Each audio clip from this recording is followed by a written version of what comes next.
And welcome back to the Daily Wrap. As we move through the early stages of election 2016, immigration, with a big boost from Donald Trump, continues to register as a key national issue with the public.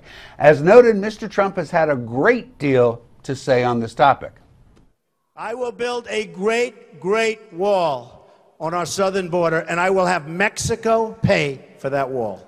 Mark my words. Well, picking up on Trump's theme, we thought it might be interesting to hit the streets to see how the public feels about building that wall. So we sent out our own Nora DeBroder to take the temperature of the American public.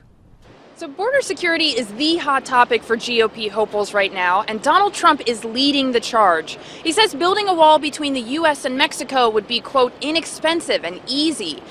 Experts say it's not that easy, though. It would cost billions of dollars. But if it didn't cost a thing, would voters be in support of it? Let's find out. I would not be in support of a wall between the U.S. and Mexico. Why is that? I just don't think it's necessary. I think our country was founded on immigrants, and I don't think we need to stifle it with a wall. Definitely something has to be done. I don't know about that wall. It could be even the Great Wall of China, but I don't think we're going to stop anybody. No. Why is that? I think it's very poor policy. It reflects something that is adverse to everything we stand for. I support putting a wall up because right now we have too many people in this country who are in here and the government is supporting them. We don't have money to do that. There are so many people who spend many hours here working, and these people coming in illegal are getting benefits and so forth, and taking away jobs from the American people that work so hard. I support a wall being put up. I do support some sort of restraint. A wall is fine with me, but I support it. I think it's something that we need to protect our country from people coming in illegally. I'm in favor of people coming in legally, but illegally, I think we need some constraints on that.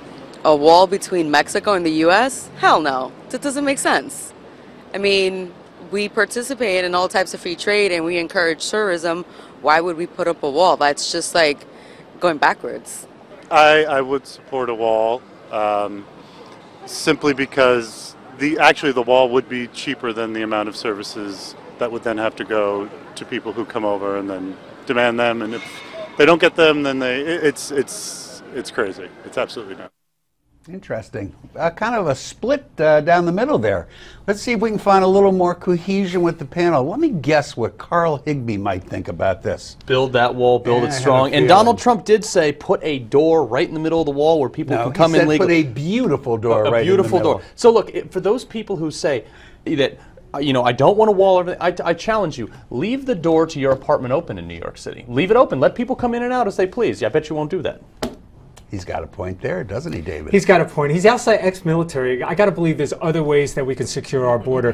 What bothers me about I say arm the border. Okay. What bothers me about the whole rhetoric here is that it takes us away from the real conversation. We need more legal immigration because we're going to need immigrants in the future to fund our social safety net. We're not going to do it as our demographic gets older and older each year. So Noah, you know what? I mean, the argument always seems to turn on this wall thing because it's kind of a interesting way to approach it. But isn't it true that most of the illegal immigration in this country has more to do with expired visas and people just staying? Well, the majority, about 40% of the illegal immigration problem in this country is people overstaying their visas. And frankly, that question, first of all, I want to say that question was not the correct question to ask. You might as well ask, do you support a moon elevator? You can't build an unbroken barrier on the Rio Grande. It just the geography doesn't allow for it. Excuse me, guys, we have to redo the entire video because we asked the wrong question. Well, you can't build a series of barriers, and you can't have policing and human interest. They built a 3,000-mile wall. Human interest. It sure didn't work. I think you should probably check out the history of China. They were invaded quite a few times. That's why they built the wall.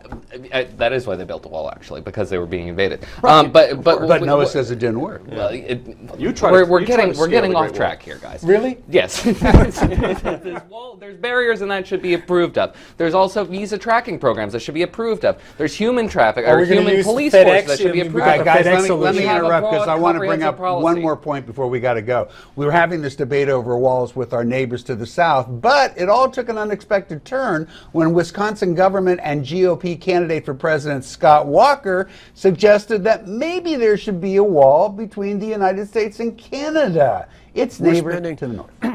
Excuse me, millions of dollars on TSA at our airports. If we're spending all sorts of money on port security, it only makes sense to me that if part of what we're trying to do is protect ourselves, set aside immigration for a minute, but protect ourselves from risk out there, I think we should make sure we have a secure border. Why are we always talking about the southern border and building a fence there? We don't talk about a northern border. That is a legitimate issue for us to look at. It wasn't just about building a wall and securing our borders. It was also about making sure our intelligence community has the ability for counter-terrorism and the ability to go after the infrastructure they need to protect us.